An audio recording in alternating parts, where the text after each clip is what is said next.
आशा करता हूँ आप लोग बहुत अच्छे होंगे। आज 13 दिसंबर 2022 के हरियाणा करंट अफेयर इस वीडियो में हम जानने वाले हैं। आप सभी को राधे राधे। आज का दिन आपका शुभ हो, मंगलमय हो। आज जिन भी विद्यार्थी का जन्मदिन है उन सभी को हार्दिक शुभकामनाएं। स्टार IQ चैनल को सब्सक्राइब जरूर कर लीजिएगा, वीडियो को लाइक भी करना ताकि यूट्यूब एल्गोरिदम को पता लग सके कि हमारा भी वीडियो पसंद करने लायक है।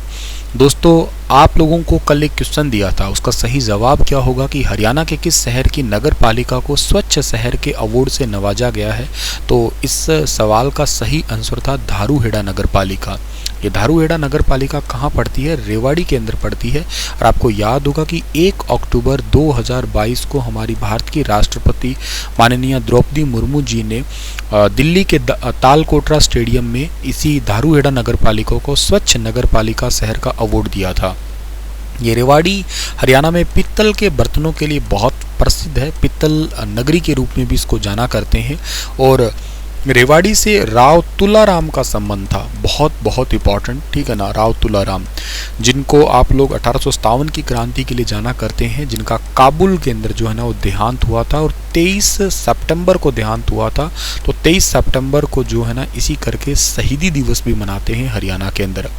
धारूहेड़ा फेमस है हीरो बाइक्स के लिए, तो ये भी आप याद रखना। अगला क्वेश्चन हम पढ़ें उससे पहले मैंने आपको याद हो तो कल के क्लास में क्वेश्चन पढ़ाया था। भगवान परशुराम महाकुंभ हुआ था अभी रिसेंटली। भगवान परशुराम जी की जयंती मनाई गई थी, राज्य स्तरीय समारोह हुआ था। ये समारोह 11 दिसंबर 2022 को हुआ था और ये हुआ था सेक्टर 12 करनाल के अंदर। इसके मुख्य अतिथि हरियाणा के मनोहर लाल मुख्यमंत्री जी ही थे। और आपको शायद याद होगा कि हरियाणा के अंदर संत प्रचार प्रसार एक योजना है, जिस योजना का मतलब ये है कि संत महापुरुषों की जो वाणी है या उनके विचार हैं उनको हरियाणा में बढ़ावा दिया जा सके। इस योजना के तहत ऑफिशियली 50,000 से 1 लाख रुपए तक दिए जाते हैं जो इस जयंती को मनाता है उस ही डिपार्टमेंट या उस समिति को। नरेंद्र मोदी जी ने भी कहा था कि भगवान परशुराम दया और करुणा के साथ ही अपने शौर्य और पराक्रम के लिए भी पूजनीय हैं। तो इस पे कुछ ब्राह्मण समाज के लिए कुछ घोषणा हुई थी हरियाणा की, वही हाईलाइट आपको दिखा रहा हूँ। लाइक एक भगवान परशुराम जयंती के अवसर पर राजपत्रित अवकाश जो है ना ये घोषणा हुई है। कैथल मेडिकल कॉलेज का नाम भगवान परशुराम के नाम पे होगा। हरियाणा में पुजारी पुरोहित कल्याण बोर्ड का गठन किया जाएगा। पुजारी पुरोहित का कुशल वर्क फोर्स के हिसाब से न्यूनतम वेज जो रेट है ना वो मतलब इनकी सैलरी है वो मिनिमम सैलरी है वो डिसाइड की जाएगी। 2055 तक पहवार की जमीन गौड़ ब्राह्मण कॉलेज को जो है ना वो लीज पे मिलेगी 2055 तक। और गौड़ ब्राह्मण आयुर्वेद कॉलेज में 100 BMS 35 MD MS सीट जो है ना मंजूर करने की घोषणा। फवारा चौक का नाम भाई मती दास सती दास छिबर के नाम पे कर दिया करनाल में पुराने परशुराम चौक का सौंदर्यीकरण होगा। परशुराम चौक से गांधी चौक तक मार्ग का नाम भगवान परशुराम मार्ग कर दिया। करनाल शहर में भगवान परशुराम की प्रतिमा की स्थापना। धर्मशालाओं के लिए 31 लाख रुपए। भगवान परशुराम सेवा सदन के लिए 2000 वर्ग गज प्लाट। और महर्षि चाणक्य के नाम से MDU में एक चेयर स्थापित की जाएगी और भगवान परशुराम के नाम पे डाक टिकट भी जारी। ये question exam perspective very important है। एक कैथल के अंदर मेडिकल कॉलेज भगवान परशुराम के नाम पे, ये ज़्यादा इंपॉर्टेंट है। हरियाणा के अंदर परशुराम जयंती मनाई जाएगी और इस पे राजपत्रित अवकाश भी होगा, ये भी इंपॉर्टेंट है। ये 2-3 चीज़ें जो एग्जाम में पूछी जा सकती है, ज़रूर याद रखना। आज का पहला क्वेश्चन है कि प्रधानमंत्री फसल बीमा योजना के तहत रबी फसल 2022-23 की कितनी फसलों के प्रीमियम राशि की अधिसूचना अभी हाल ही में जारी हुई है। टोटल 5 फसलों की अधिसूचना अभी हाल ही में जारी हुई है। 2022-23 की 5 फसलों की प्रीमियम राशि की अधिसूचना जारी हुई है। इनमें से पहली है गेहूं है, जिसमें जो है ना आपका 1062.51 प्रति हेक्टेयर। चना है 531.24 प्रति हेक्टेयर। जौ के लिए 694.71 प्रति हेक्टेयर। सूरजमुखी के लिए 694.71 प्रति हेक्टेयर और सरसों के लिए 715.14 प्रति हेक्टेयर। ये प्रीमियम राशि की अधिसूचना जारी हुई है अभी हाल ही में। 31 दिसंबर 2022 तक बीमा प्रीमियम के प्रतिनिधि एजेंट CSC सेंटर अथवा बैंक शाखा से संपर्क करके बीमा प्रधानमंत्री फसल बीमा योजना का लाभ लिया जा सकता है। मतलब आप इतने रुपए में बीमा करवा के और अपनी फसलों को जो है ना सिक्योर कर सकते हैं। अगर बाढ़ आती है, मतलब या तूफान आता है, आंधी आती है, मौसम खराब होता है, जिस भी तरीके के कोई नुकसान होता है तो उस प्रधानमंत्री फसल बीमा योजना उसकी भरपाई करती है। हरियाणा में मानवाधिकार आयोग के हाल ही में कितने वर्ष पूरे हुए हैं? तो हरियाणा में मानवाधिकार आयोग के अभी 10 साल पूरे हुए हैं। 12 दिसंबर 2012 को जो है ना ये डिपार्टमेंट जो है ना आपका हरियाणा में एक्टिव हो गया था और अब जो है ना इसके 10 साल पूरे हो गए हैं। इसके चेयरमैन का नाम याद रखना, चेयरपर्सन का नाम है जस्टिस हैं सतीश कुमार मित्तल। इसके मेंबर बहुत सारे हैं, जस्टिस करण चंद्रपुरी है और मेंबर है दीप भाटिया है, सेक्रेटरी हैं वाजीर सिंह गोयल है, डीआईजी इसके रवि किरण है, ठीक है ना।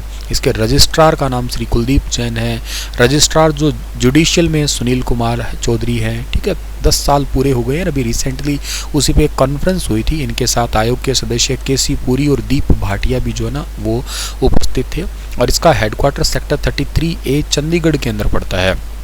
राष्ट्रीय मानवाधिकार आयोग का गठन तो वैसे 12 अक्टूबर 1993 को हुआ था, ये भी आप लोग जरूर याद रखना। इस आयोग का काम है मानव अधिकारों के संरक्षण, उनकी चिंता या उनके सहेजने के लिए ये डिपार्टमेंट अलग से बना है। और ये डिपार्टमेंट हरियाणा के अंदर भी कुछ ऐसा ही काम करता है कि मानव अधिकारों के लिए प्रतिबद्ध है, मानव अधिकारों के प्रति जागरूकता फैलाने के लिए ये एक अलग सा कार्यक्रम या अलग सा डिपार्टमेंट है हरियाणा राज्य में।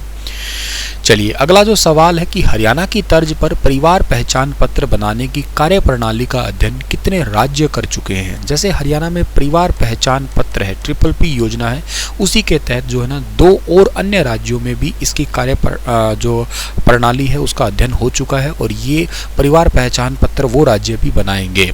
इनमें से ऑलरेडी उत्तराखंड जो है ना राज्य पहले ही हरियाणा की तर्ज पर इसकी स्टडी कर चुका है और जम्मू कश्मीर ने भी इस योजना को अपनाने की पहल कर दी है।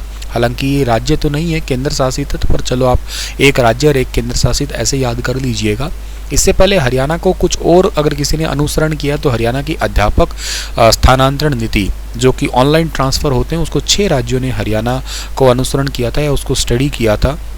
इसके अलावा एक लाल डोरा मुक्त आप लोगों ने सुना होगा, लाल डोरा मुक्त भारत का पहला लाल डोरा मुक्त गांव बना था सिरसी गांव। ये सिरसी गांव कौन से जिले का है? ये करनाल जिले का गांव है और इस सिरसी गांव जो ना लाल डोरा मुक्त बना, इसी के तहत ही फिर 24 तारीख को, ये तो कब दिया था इसको टैग, इसको दिया था 26 जनवरी 2020 को और 24 अप्रैल जो पंचायती राज दिवस है 24 अप्रैल 2020 को प्रधानमंत्री मोदी जी ने जो है ना वो क्या एक योजना स्टार्ट कर दी थी, स्वामित्व योजना, जिसमें मॉडल राज्य के रूप में जो है ना वो हरियाणा को ही रखा था। ठीक है, सरकारी योजना व सेवाओं का लाभ कम से कम मानव हस्तक्षेप से सीधे लोगों को मिल सके, इसके लिए परिवार पहचान पत्र योजना चल रही है और किसी भी राज्य में इस प्रकार की योजना है नहीं। इसमें 8 डिजिट होती है, ये याद रखना, और इसके तहत जो है ना जो सब्सिडी है या स्कॉलरशिप है या पेंशन है, इन सारी प्रकार की योजनाओं को इसमें कनेक्ट है। अपने आप जो है ना इसका डेटा जो है ना योजना से रिलेटेड वो अपडेट भी हो जाता है, स्वचयन होता है आपका, तो काफ़ी इंपॉर्टेंट ये योजना है। ये पैराग्राफ जरूर याद करना, इसी पैराग्राफ से रिसेंटली एचटेट के पेपरों के अंदर जो है ना काफ़ी सारे क्वेश्चन आए थे, लगभग सभी पेपरों में एक क्वेश्चन था इससे रिलेटेड। ये पूरा पैराग्राफ आप अच्छे से लिख लेना, मैंने पहले भी एक दिन बताया था आपको। अगला जो क्वेश्चन है वो मैंने बनाया तो नहीं, पर आपको एक छोटी सी न्यूज़ के रूप में पढ़ा देता हूँ कि 16 से 18 दिसंबर तक रोहतक के अंदर राज्य स्तरीय खेलो हरियाणा खेल प्रतियोगिता का आयोजन किया जा रहा है। अंडर 18 आयु वर्ग के 4 खेल प्रतियोगिताओं में 1386 खिलाड़ी इसमें भाग लेंगे। 770 लड़के और 616 लड़कियों का सिलेक्शन इसमें हुआ है। टेबल टेनिस, थांगता, कुश्ती और कबड्डी इन खेलों की प्रतियोगिता होगी 16 से 18 तारीख तक, खेलो हरियाणा प्रतियोगिता। ठीक है, हरियाणा के किस यूनिवर्सिटी के शिक्षकों को हाल ही में global hospitality and tourism leadership award मिला है? तो recently global hospitality and tourism leadership award मिला है सेंट्रल यूनिवर्सिटी के टीचर्स को। ये अवार्ड टूरिज्म और हॉस्पिटैलिटी एजुकेशन ने इनके उत्कृष्ट योगदान के लिए दिया है, याद रखिएगा। और ये मिला किनको है अगर मैं बताऊं तो देखो, पर्यटन एवं होटल प्रबंधन, जिसको डिपार्टमेंट को आप लोग हॉस्पिटैलिटी डिपार्टमेंट कहते हैं, इसके सहायक हैं आचार्य डॉक्टर अमित कुमार और डॉक्टर जितेंद्र कुमार को global hospitality and tourism leadership award 2022 से सम्मानित किया है। सुभारती विश्वविद्यालय मेरठ के सुभारती कॉलेज ऑफ मैनेजमेंट के द्वारा 7वां अंतर्राष्ट्रीय सम्मेलन में डॉक्टर अमित कुमार को सर्वश्रेष्ठ सहायक प्रोफेसर पर्यटन और डॉक्टर जितेंद्र कुमार को सर्वश्रेष्ठ सहायक प्रोफेसर जो है ना इनकी सेवाओं के लिए सम्मानित किया है। और इस यूनिवर्सिटी के वीसी का नाम प्रोफेसर टंकेश्वर कुमार है। इनको भी पूरे भारत का बेस्ट वीसी का अवार्ड ऑलरेडी मिल चुका है, मैंने पहले पढ़ाया था। और इस विश्वविद्यालय की जो कुलपति है प्रोफेसर सुषमा यादव ने जो है ना इनको ये बधाई दी है, जो आपको ये फोटो में दिखाई दे रहे हैं सुषमा यादव। और ये आप लोगों को टंकेश्वर कुमार तो पता ही है, अमित और जितेंद्र दाएं बाएं खड़े हैं। शिवालिक की पहाड़ियों में नवंबर 2022 तक तेंदुओं की संख्या कितनी हो गई है, लेपर्ड्स कितने हो गए हैं टिल नवंबर 2022? टोटल 45 हो गए हैं। अभी HD कैमरों से पता लगाया गया है। देख लो, या तो जाल से पता लगाया जाता है या यहाँ पे कोई कैमरा लगा के छोड़ देते हैं जिससे रिकॉर्डिंग होती रहती है, ठीक है ना। तो जंगल और जंगली जानवरों की सेहत अब हरियाणा में यूँ समझो सुधरी है। पंचकुला की शिवालिक की पहाड़ियों में तेंदुओं की संख्या बढ़ गई है। वाइल्ड लाइफ हरियाणा के आंकड़ों के मुताबिक 45 हो चुके हैं। ये 10 से 12 नए सावक तेंदुए भी हैं। 2021 की शुरुआत की बात करें तो ये संख्या 31 थी, लेकिन आज ये बढ़ के टोटल 45 हो चुकी है।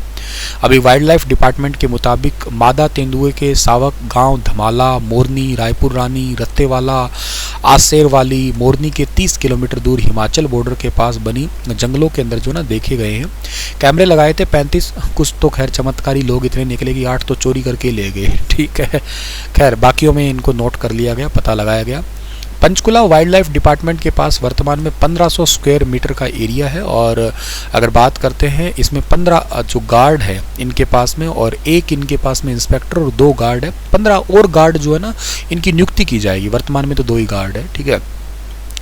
और अगर मैं बात करता हूँ तेंदुओं की अनुमानित आबादी 2014 में लगभग 8000 थी, जो बढ़ के 12852 हो चुकी है। सबसे ज़्यादा तेंदुए MP में हैं 3421 के आसपास। कर्नाटक में उसके बाद आते हैं 1783, महाराष्ट्र में भी हैं, ठीक है ना। तो ये बाकी दूसरे तीसरे स्थान पे आगे आते हैं आपके, ठीक है ना। तो सबसे ज़्यादा आप लोग याद रखिएगा MP के अंदर सर्वाधिक आबादी है, ये याद रखना आप लोग, ठीक है।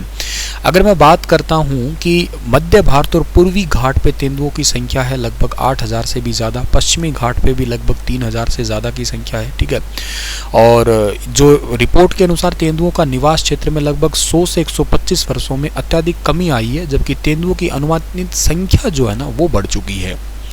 खैर आपके लिए क्वेश्चन छोड़ के जा रहा हूँ, वो क्या है कि निक्षय मित्र और क्षय रोग TB मुक्त भारत अभियान की ब्रांड एम्बेसडर कौन बनी है, राष्ट्रीय दूत मतलब किसे बनाया है? गीता फोगाट, साक्षी मलिक, दीपा मलिक और दिव्या काकरान को। बताइए विस्तार से इसके बारे में। कल फिर हाजिर होता हूँ लेटेस्ट अपडेट के साथ में। Thank you so much.